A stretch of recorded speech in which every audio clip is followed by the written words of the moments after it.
Music DJ Prince Mohammad. सिसी kilo बोलिया में हाथ डालो झोलिया में ए बुची।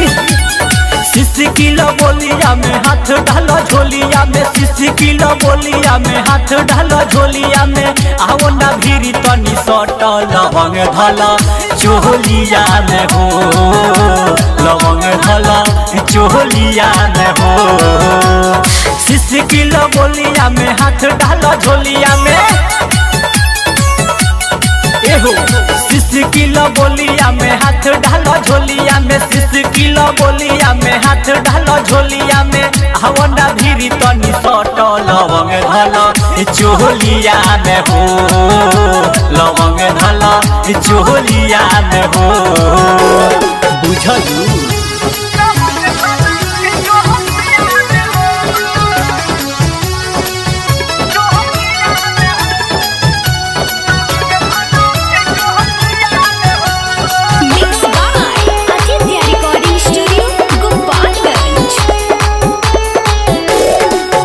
कहिले तू लेके आवो 5 जोड़ा दूब हो।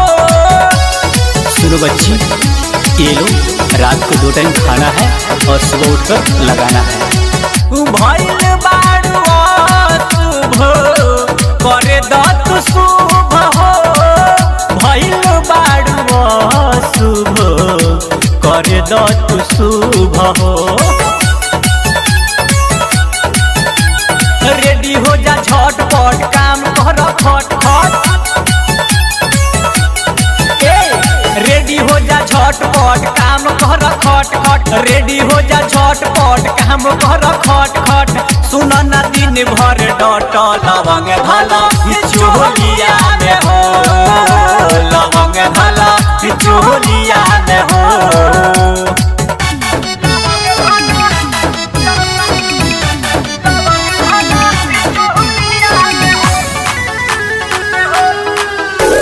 Music DJ Prince Mohammad.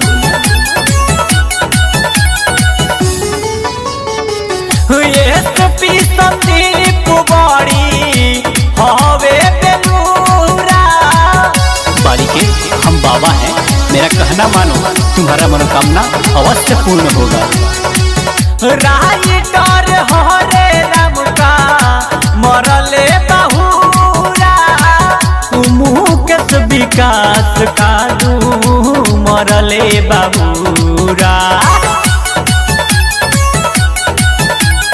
आगे पीछे टोबतारू बैठ के रोबतारू एहो। आगे पीछे टोबतारू बैठ के रोबतारू, आगे पीछे टोबतारू बैठ के रोबतारू। लागता करतारू टाटा लवंग धला चोलिया